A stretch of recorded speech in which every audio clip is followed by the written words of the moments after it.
están, estimados amigos de Punto Crítico, su programa de análisis semanal que se transmite en vivo por Onda Digital Perú todos los días martes, como hoy, martes 22 de noviembre del año 2022, por Onda Digital Perú y todos sus canales y, señales asociadas.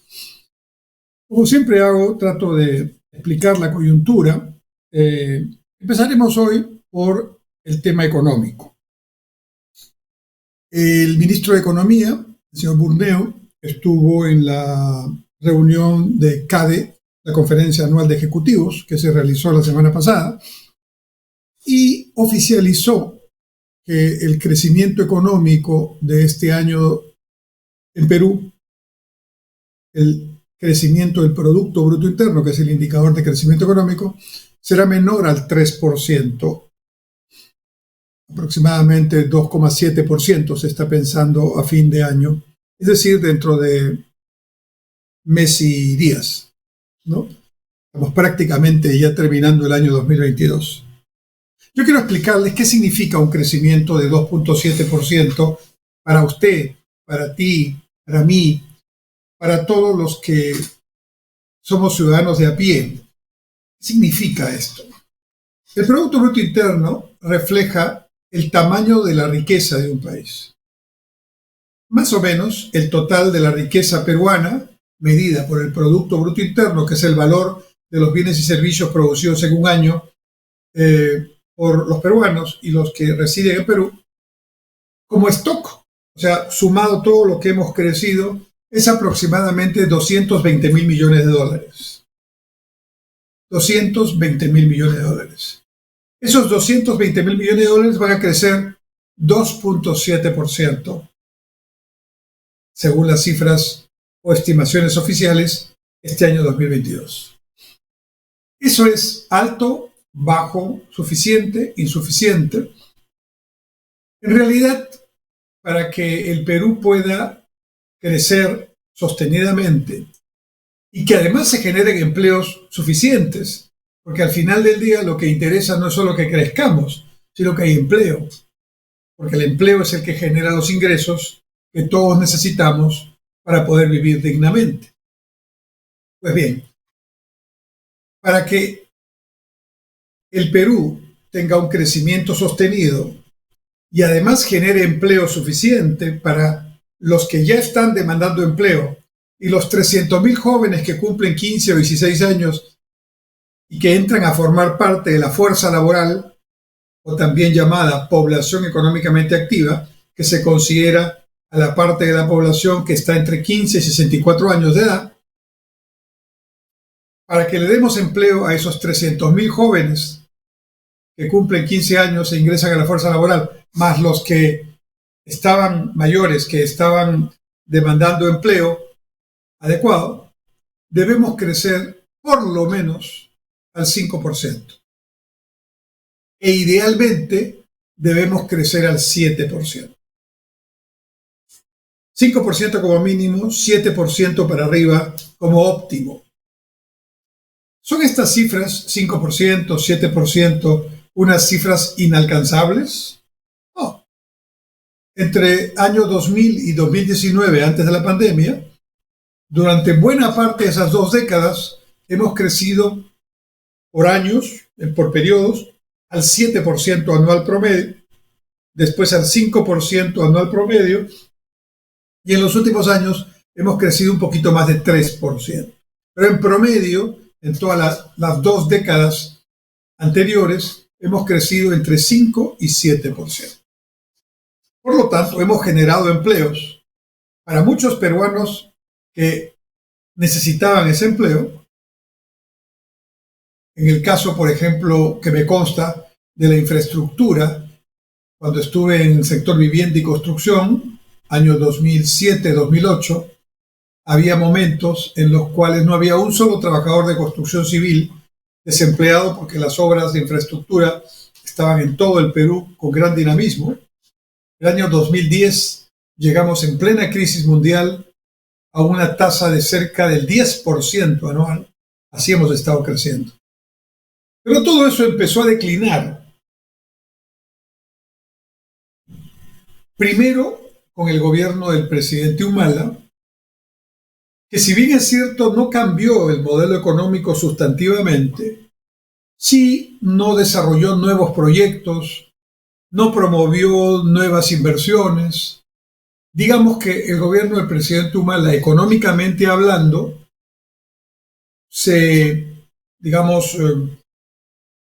voy a decirlo así, se colocó sobre la dinámica que ya venía teniendo el Perú desde el año 2000 al año 2011, a mediados, cuando él toma el poder.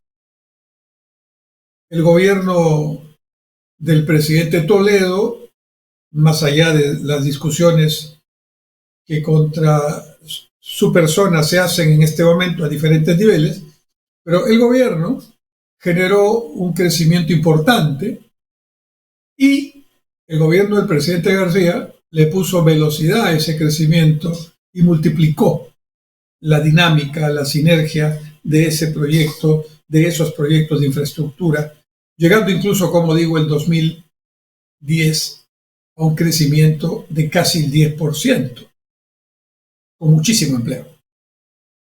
Algunos dicen, claro, pero los precios de las materias primas de exportación estaban altos. Sí, y eso es una bendición. Y luego bajaron un poco durante el gobierno de Humala, correcto. Pero la inversión privada crecía a 2 dígitos anualmente, porque confiaban en el sistema. Y esa inversión privada es el 80% de la inversión total, y la inversión pública, que es el 20%, crecía a un ritmo importante todos los años. Cuando llega el presidente Kuczynski, se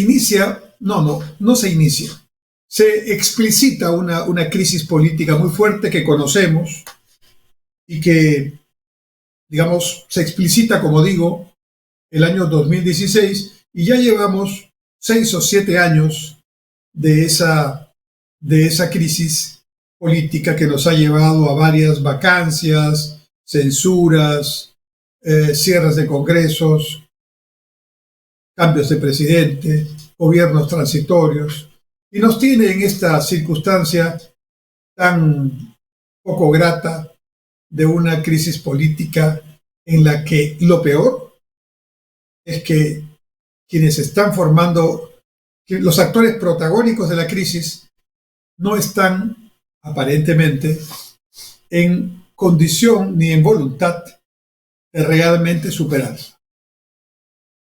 Si el presidente Castillo realmente quisiera que se supere esta crisis, que en buena parte, no totalmente, pero en buena parte tiene que ver con su conducta, con su inacción o con su falta de capacidad o la de sus funcionarios y ministros, yo creo que o habría renunciado o tendría que haber ya planteado un adelanto de elecciones.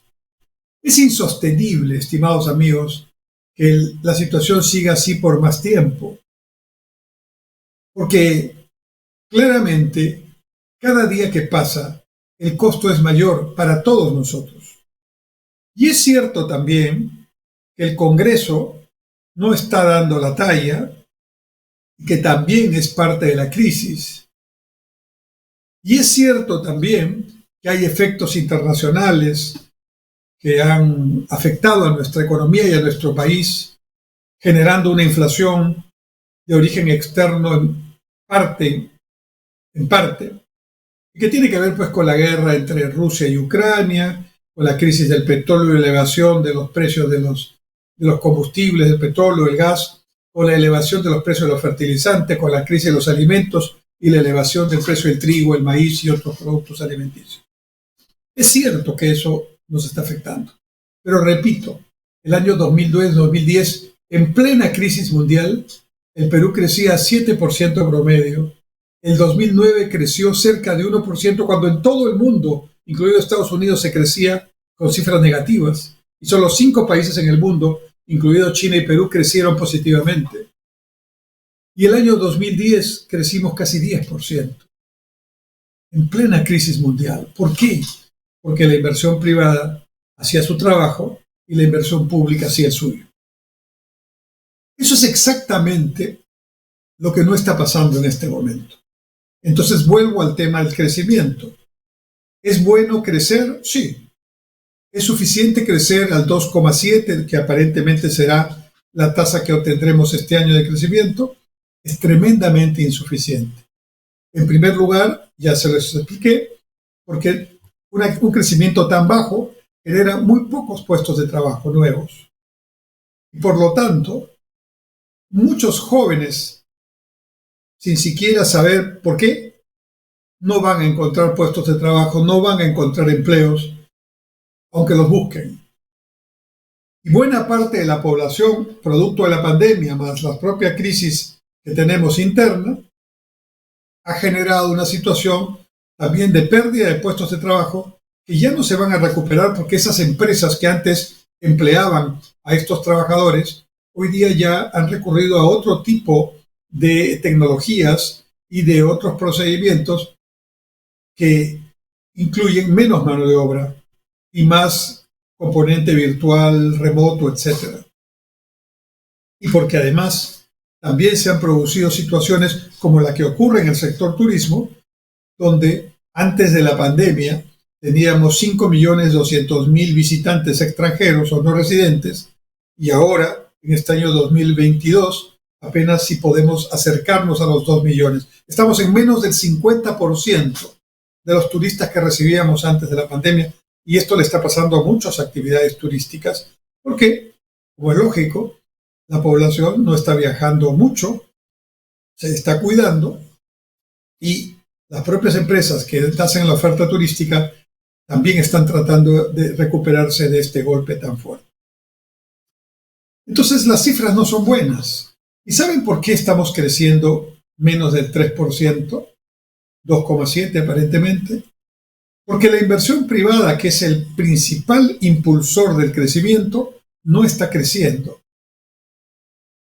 Se estima, según el Banco Central de Reserva, que la inversión privada este año tendrá un crecimiento de 0%. No habrá crecimiento de la inversión privada. ¿Qué significa esto?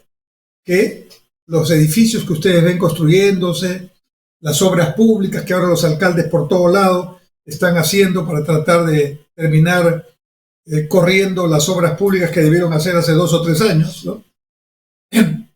Esas obras públicas, pero sobre todo la inversión privada vinculada a obras como edificios, infraestructura de empresas, etcétera, eso es lo que ya había empezado.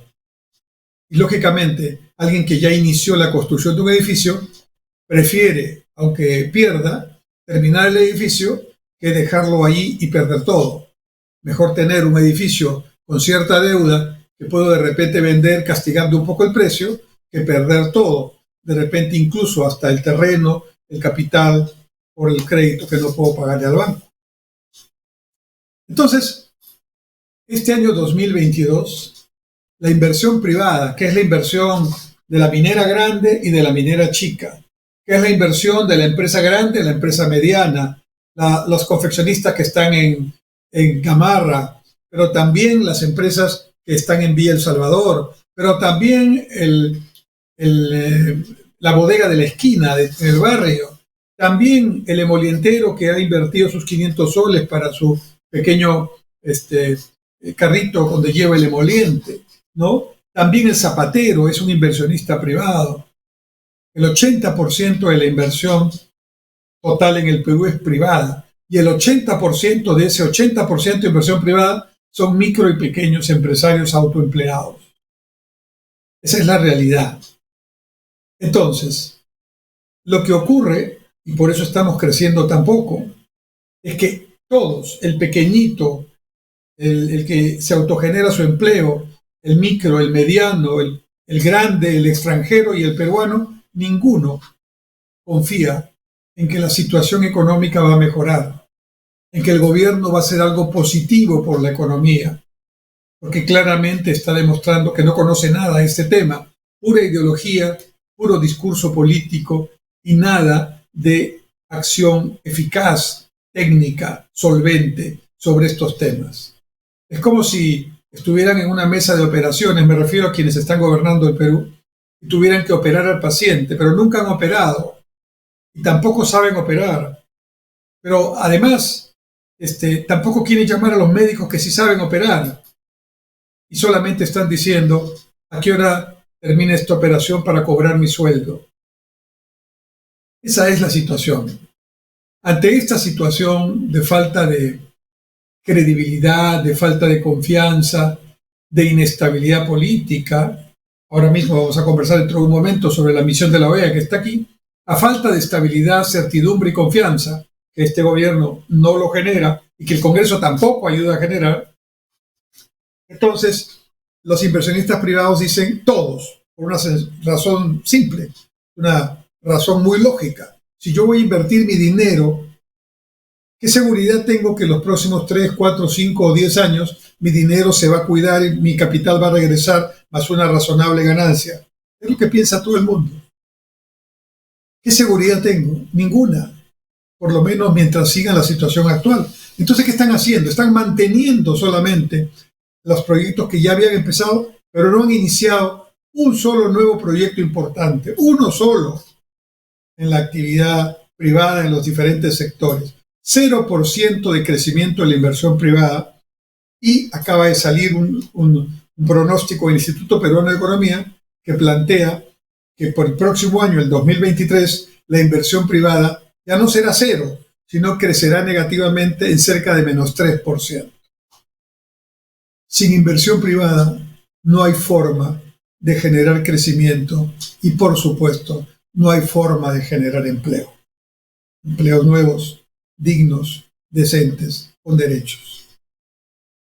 Adicionalmente a eso, queda el 20% de la inversión pública, que debería por lo menos lograr un ritmo de crecimiento razonablemente, ya no digo rápido, pero razonablemente, digamos, activo, que camine más o menos, ya no digo bien. ¿Saben cuánto está la inversión pública en este momento?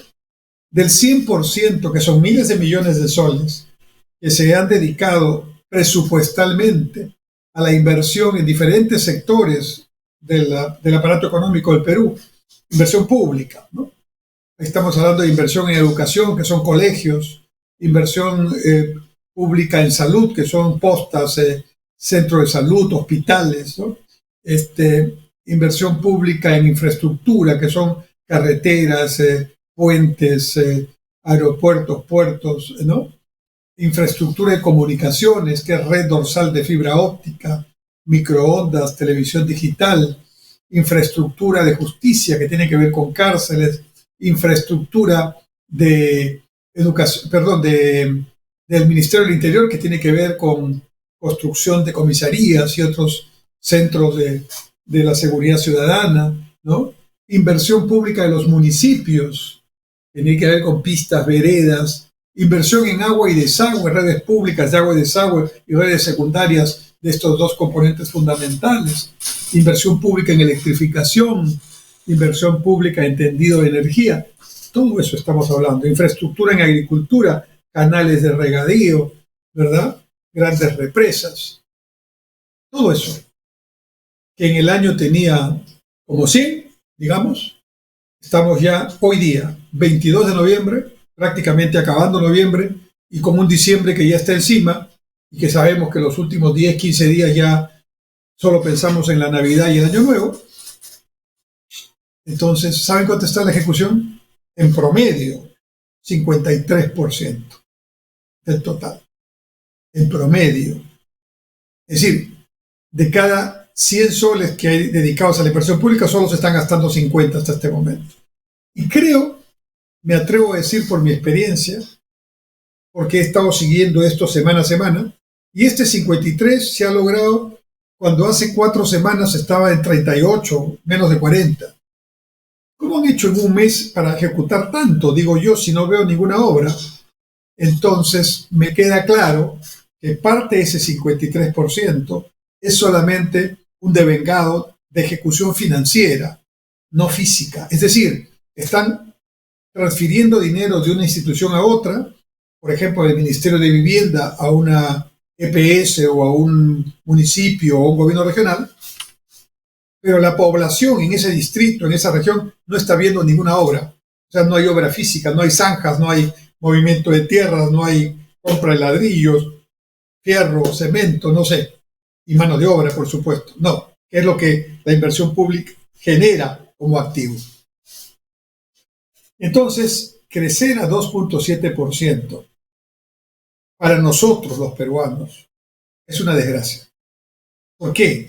Porque significa que muchísimos peruanos no solo no van a recuperar el empleo que perdieron, sino que los jóvenes que están ya en edad de trabajar tampoco van a ubicar ni van a conseguir el empleo que necesitan.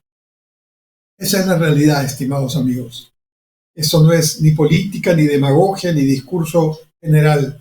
Estos son datos y situaciones que se pueden mirar y medir, lamentablemente, con gran precisión. Y en adición a este problema, tenemos una inflación, que es cierto que ha bajado, llegó a estar cerca del 10% anual hace unos meses atrás, que tiene un componente importado que ya fue asumido por los peruanos, ya lo asumimos, ¿no? Nos han subido los precios de los alimentos en los mercados, nos ha subido el precio de los combustibles y con ello nos ha subido muchas cosas de nuestra canasta básica de consumo. Ya eso nos está afectando desde hace un buen tiempo. Y esa inflación todavía está últimos 12 meses en alrededor del 8% y próximos 12 meses en un poquito menos del 5%. ¿Y dónde debe estar la inflación? En menos del 3%, entre 2 y 3%, porque el otro dato es que en los 20 años anteriores a la pandemia, ¿no?, habíamos crecido entre 5 y 7% promedio anual, todos los años, ¿no?, y con una inflación de menos del 3%, alrededor del 2% cada año. Es decir, casi sin inflación. Y algunos se atreven a decir que eso fue un fracaso. Eso es, disculpen ustedes, quienes sostienen falta de conocimiento y de datos. Ahora, eso no quiere decir que las cosas estén muy bien en todo aspecto. La corrupción ha sido y sigue siendo un fenómeno que corroe los valores y los cimientos mismos de nuestra institucionalidad democrática. Y hay que combatirla, como hay que combatir duramente al narcotráfico, que es un elemento perverso, que corrompe, que no tiene ningún problema en meter dinero sucio por todo lado y que ya llegó al poder, que ya llegó al sistema empresarial y que ya llegó a las esferas políticas. Eso hay que decirlo. Y por eso es realmente no es una pena, es un crimen que el gobierno actual, en lugar de acelerar el proceso de erradicación del cultivo de coca para la droga, lo haya paralizado. Cuando el Perú está aumentando su hectareaje, no solo de hoja de coca para hacer cocaína, sino de otras drogas. En el norte del Perú hay ya cultivos de otras drogas que se están produciendo aquí en Perú y exportando al mundo. ¿Y eso es un orgullo para los peruanos? No, es una desgracia, porque ese dinero mal habido tiene que blanquearse y para blanquearse utiliza todas las formas que pueda, corrompiendo gente, corrompiendo autoridades, comprando conciencias. El narcotráfico es lo peor que nos puede pasar. Y lamentablemente, por las acciones del gobierno, esto no es una especulación, es algo concreto, lo que notamos es que no hay un apoyo explícito al narcotráfico, pero sí hay una situación en la que claramente el gobierno no quiere afrontar este tema. Y es más, está dejando que crezca la actividad del narcotráfico en el Perú. Y con ello la corrupción. Y ese es su problema. Pero además, también es cierto que este crecimiento que hubo en las últimas 2 décadas con baja inflación generó miles de puestos de trabajo y bajó la pobreza monetaria del 54% en el año 2000 al 20% en el año 2019. Luego la pobreza retrocedió por la pandemia y luego la pobreza no ha podido bajarse a los niveles del 2019 porque el gobierno no está logrando el crecimiento necesario y la inversión privada y la eficiencia en la inversión pública necesaria para lograr eso. Y entonces encima tenemos más pobreza, pero no por el modelo económico, sino más bien por no trabajar adecuadamente las políticas de Estado que corresponden. Entonces, en este escenario, ¿qué es lo que tiene que cambiar? Fundamentalmente tiene que haber una profunda reforma en el Estado peruano. No solamente en los aspectos políticos, sino en los aspectos vinculados a la acción del Estado, que tiene que marcar el rumbo del país en los próximos 20, 30, 40 años, que tiene que liderar ese proceso político, que tiene que fomentar la estabilidad, el crecimiento, la inversión y no ahuyentarlo, como ahora se hace, y que tiene que darle a la población peruana, sobre todo a los más pobres, educación pública de calidad, salud pública de calidad, infraestructura de calidad, justicia de calidad, seguridad ciudadana de calidad. Y eso no es problema de la inversión privada que paga sus impuestos. Ese es el problema de un Estado que no solo es corrupto, en buena parte, lamentablemente, sino que también es tremendamente ineficiente para hacer las tareas que les corresponden hacer. Hacemos un alto y volvemos en un momento en su programa Punto Crítico.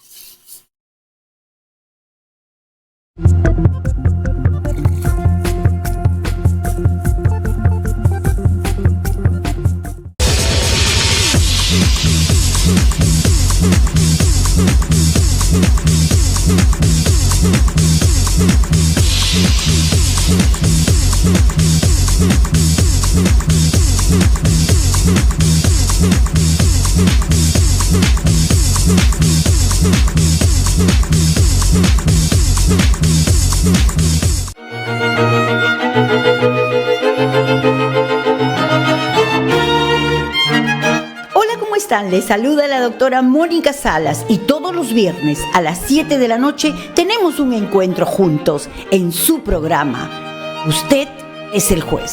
No se olviden, a través de Onda Digital Perú.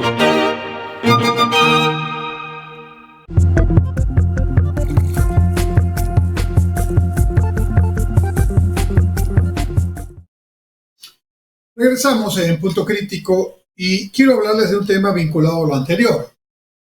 La situación económica que he relatado y explicado, y espero que haya sido, digamos, una explicación adecuada para que todos lo podamos comprender, ¿no?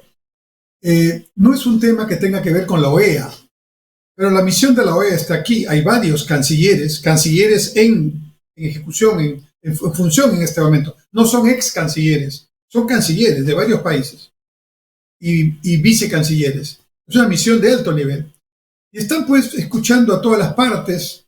Ayer escucharon a todas las partes que tienen que ver con el gobierno y los poderes del Estado. Y hoy, entiendo, en su agenda han escuchado a las contrapartes, la oposición y las instituciones que tienen una posición diferente a la del gobierno.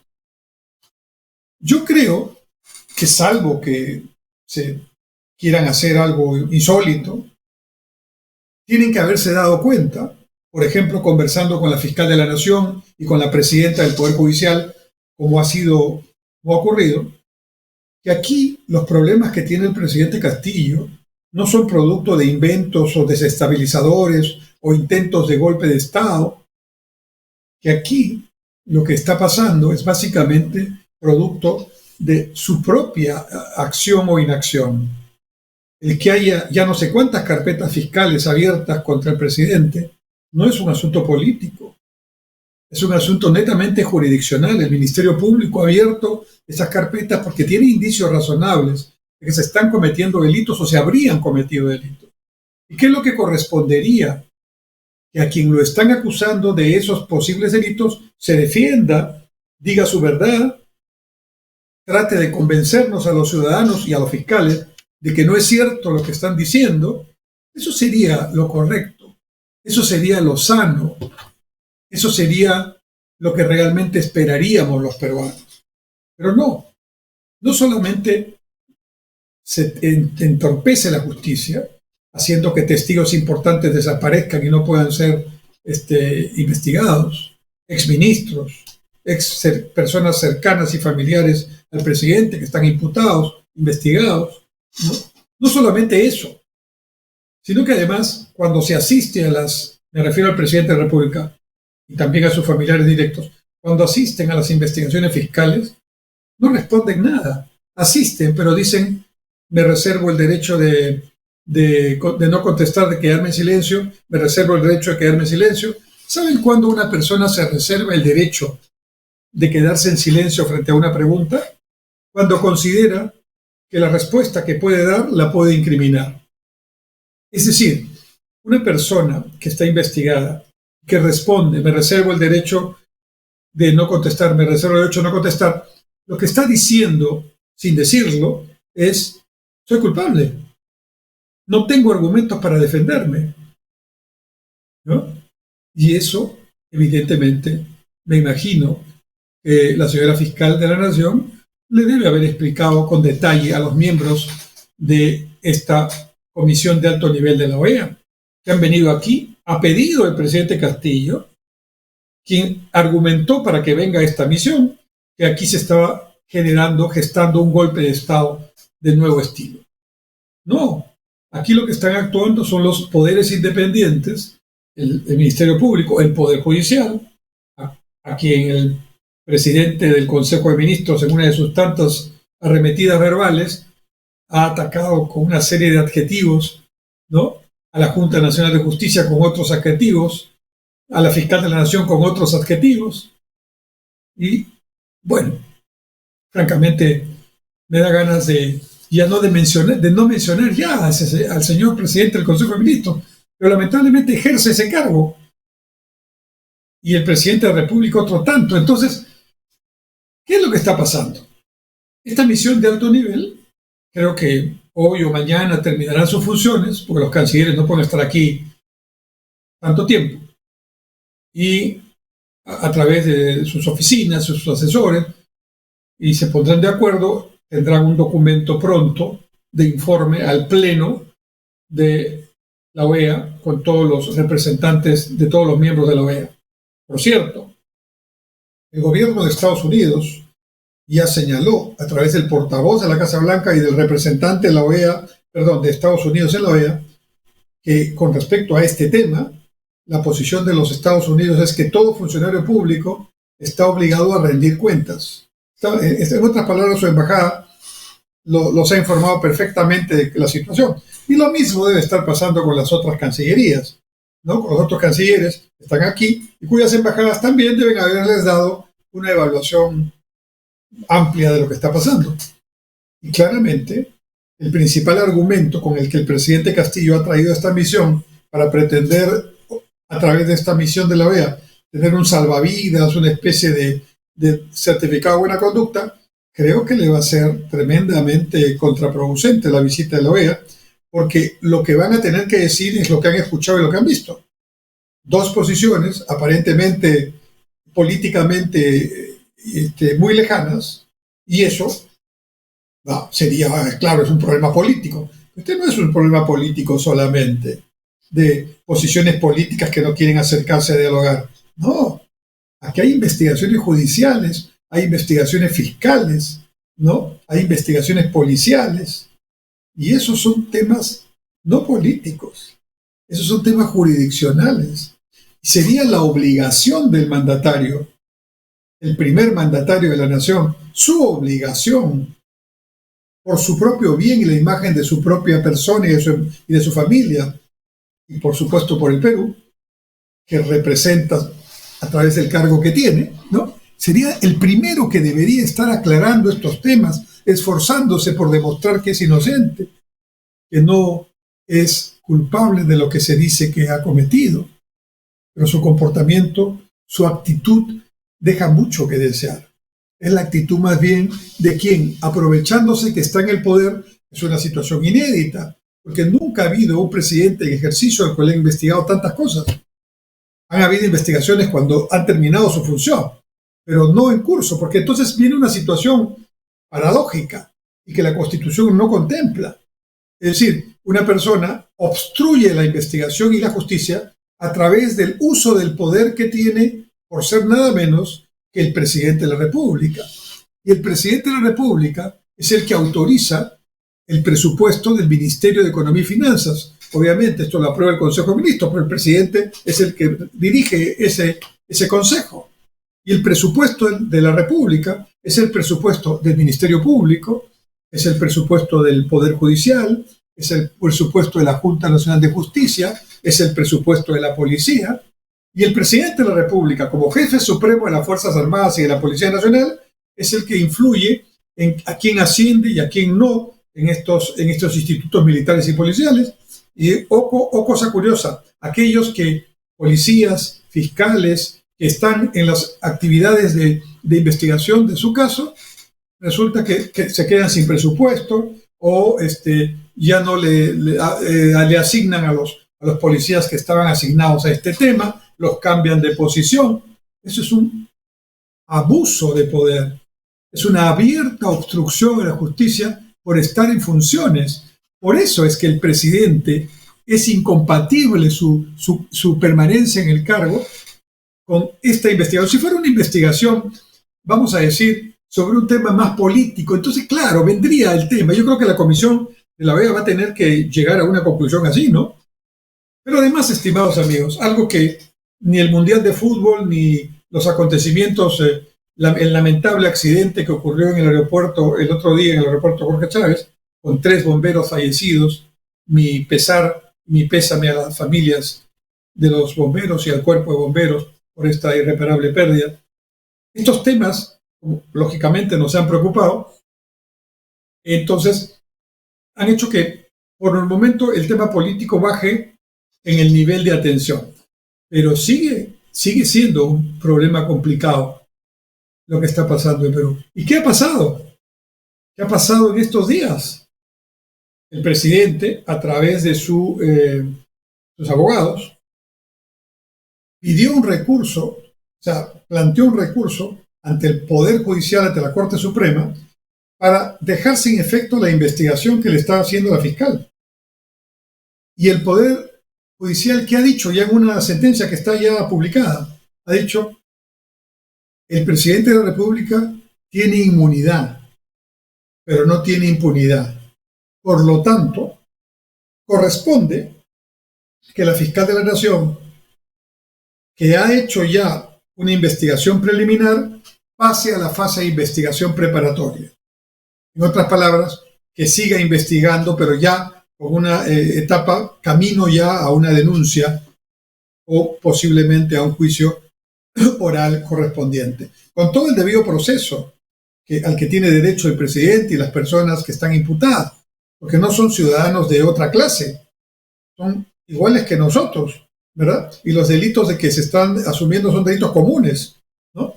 Entonces, definitivamente, estos delitos comunes o delitos de función pública, lo que sea, tienen que ser afrontados como cualquier ciudadano le puede tocar si es que están investigados. Y la obligación de todos los ciudadanos es responder a la justicia, es responder a las preguntas y requerimientos del Ministerio Público. Y la obligación de todos los ciudadanos, si nos creemos y estamos seguros de ser inocentes, es responder con la verdad, es responder contundentemente, con respeto, de acuerdo a la ley y la Constitución, resguardando el debido proceso, pero responder, no huir, no utilizar el poder para no hacer lo que corresponde hacer, para no cumplir con el deber ciudadano. La misión de la OEA terminará su presencia aquí y después, seguramente de algunas semanas, informará al Pleno de la OEA el resultado de su visita y dará algunas recomendaciones. ¿Qué recomendaciones serán esas? No lo sabemos. Yo creo que serán recomendaciones, por cierto, no vinculantes. Espero que solo se dediquen a temas políticos, porque los temas jurisdiccionales, la Comisión de la OEA no puede intervenir. Los poderes son autónomos. Aquí nadie le puede decir a la Fiscalía y al Poder Judicial: desde el punto de vista político, yo creo que ustedes no deben investigar al presidente, eso no puede hacer, ¿no? Pero sí, seguramente hablarán de esta disputa entre el Congreso y el Poder Ejecutivo, y vamos a ver qué tan imparciales son, qué tan responsables son, y a ver qué plantean. Algunos piensan que van a plantear una comisión de diálogo, puede ser, pero diálogo es importante cuando hay voluntad de alguna solución. Pero si la solución solamente es no me sigan criticando nada y déjenme hasta el último día de mi mandato, eso es como decir no ha pasado nada aquí y ustedes solamente como no me quieren porque yo soy bajito, porque soy profesor rural, porque soy de provincias, cual es un absurdo, ¿no? Definitivamente, si varias veces lo he dicho, si tuviéramos un profesor rural al nivel de estadista haciendo una presidencia, todos lo apoyaríamos y orgullosos de que eso ocurra. Pero el problema no es que sea profesor rural ni que sea de provincias. El problema es que no sabe gobernar, que ha admitido que no tiene la capacidad para gobernar, que no se preparó y encima no tiene la voluntad de escuchar y de convocar a gente que sí lo puede ayudar a gobernar bien, porque está lleno de ideología, de resentimiento y de gente como el presidente del Consejo de Ministros, que es un señor con el respeto que me merecen todas las peruanos, pero claramente en su función pública es un señor que sinceramente debería estar en su casa, porque lo único que demuestra es una incapacidad para poder controlar sus propias emociones y trasladar sus penurias, sus estereotipos, sus problemas ideológicos al resto, utilizando su cargo. Es decir, todo lo que no necesitamos en un presidente del Consejo de Ministros tampoco. Entonces esperemos que la Comisión de la OEA haga su informe y sepamos todos los peruanos qué dijeron. Ahí haremos una evaluación de qué tanto la Comisión de la OEA sirvió. Pero claramente que en ese informe vaya a decir, efectivamente, el presidente Castillo nos dijo que había un intento de golpe, y sí, es un intento de golpe, no lo podrían decir, salvo que quieran falsear, y no me parece que una comisión de este tipo pueda decir cosas que no son la realidad. Tratarán de mantenerse en un justo punto de equilibrio, y bueno, habrá que leer, pero el tema político aquí sigue siendo un tema que tienen que resolver los peruanos, y solo se pueden resolver, dado que el presidente no parece tener posibilidad de recapacitar, con votos en el Congreso, que ya se están demorando mucho, o para los 87 votos que requiere la vacancia, o para el número importante de votos que requiere la suspensión del presidente por todos estos temas que ya el Poder Judicial ha planteado. Ahora seguramente los abogados del presidente se irán al Tribunal Constitucional y después del Tribunal Constitucional se querrán ir a la Corte Internacional con el ánimo de seguir alargando este asunto. Pero claramente esa no es la actitud de alguien que se sabe inocente y que por lo tanto reclama su buen nombre, reclama que se aclaren las cosas. No. Es más bien la actitud de alguien que sabe que ha hecho lo que se dice que ha hecho y que más bien abusa del poder para que no se le haga las investigaciones que a cualquier ciudadano común y corriente se puede hacer. Un momento y regresamos en la última parte de nuestro programa.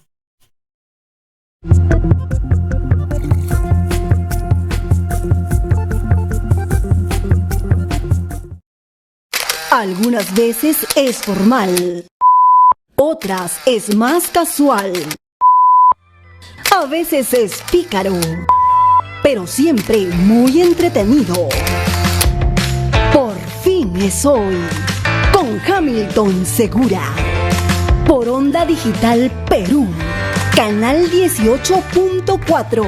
También por Cable Más, canal 791 y por Facebook.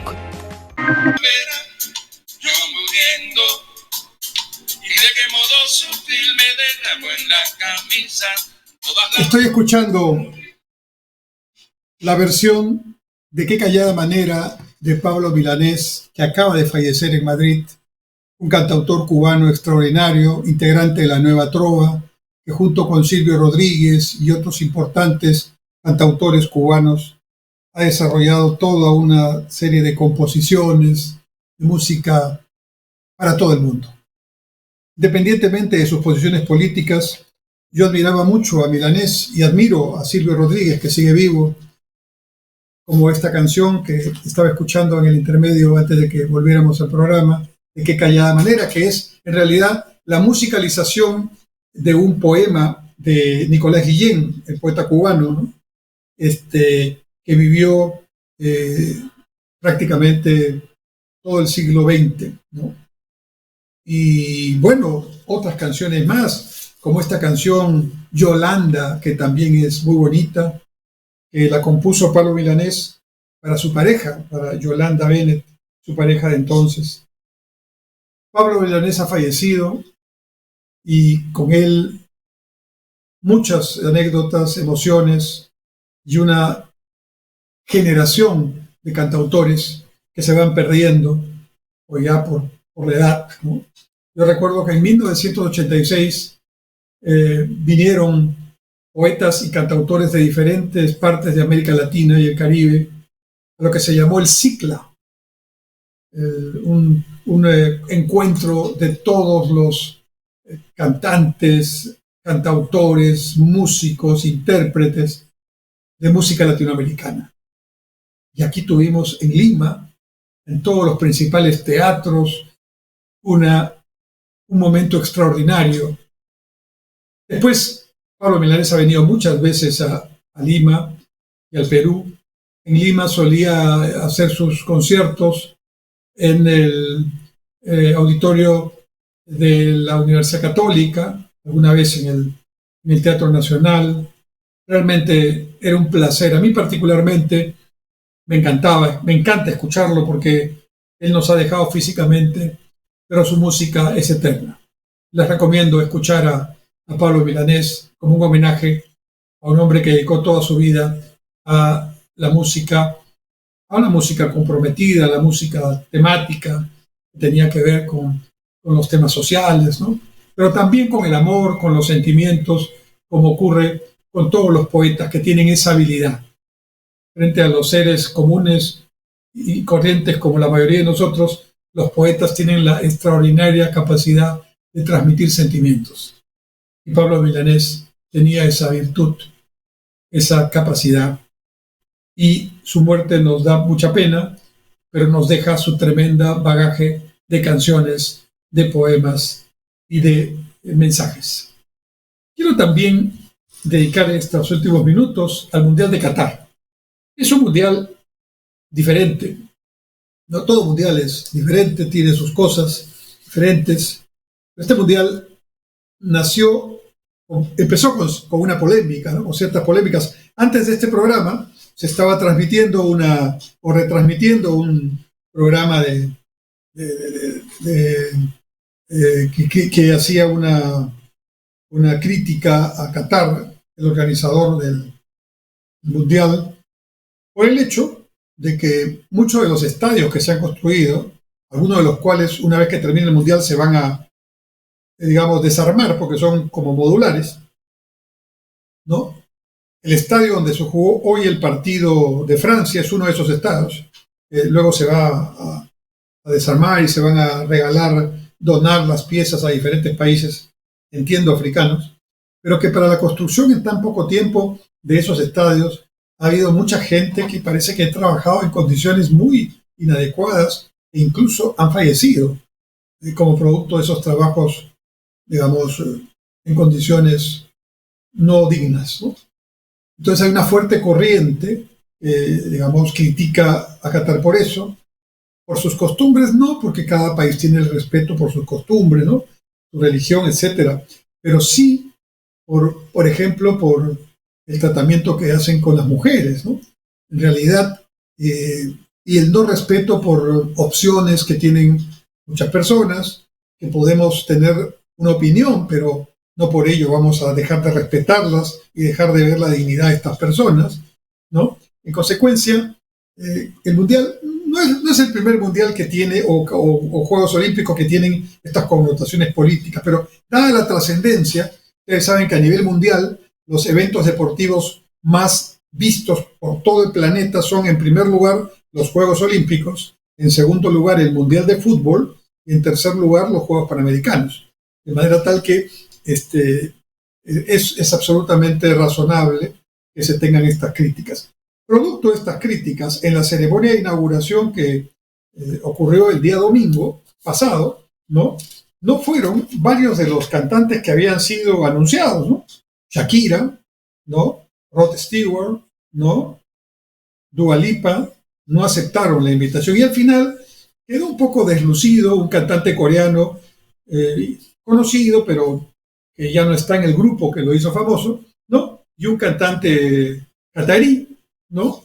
Y claro, lo demás sí fue simpático, las mascotas, la evocación al desierto, a la naturaleza, a la unión, ¿no?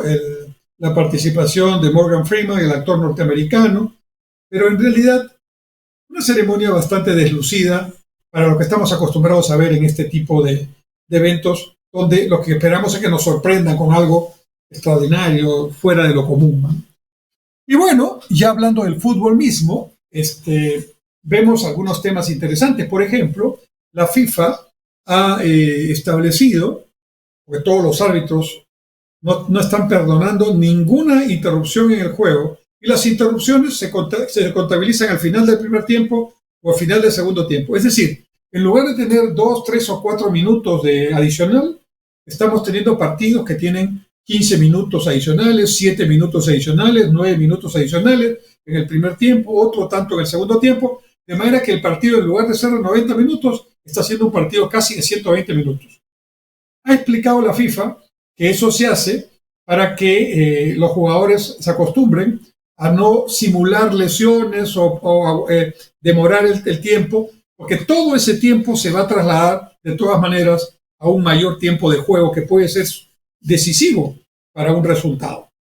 Lo otro es la sorpresa que hemos tenido hoy en la madrugada, donde uno de los favoritos para campeonar, nada menos Argentina, que tiene un poderoso equipo y con Messi al comando, perdió con Arabia Saudita, un equipo que en el papel era tremendamente inferior futbolísticamente hablando, y perdió 2-1, iba ganando 1-0 el primer tiempo, y en el segundo tiempo, en pocos minutos, los árabes voltearon el partido y tuvieron la habilidad de mantener ese score hasta el final, lo cual ha generado claramente uno de los primeros golpes y novedades de este campeonato, pero sin duda el resultado del partido entre México y Polonia, que terminó empatado 0-0, fue un lindo partido, ayuda a Argentina, porque lo peor que podía pasar a la Argentina es que uno de los dos, México o Polonia, pudieran ganar,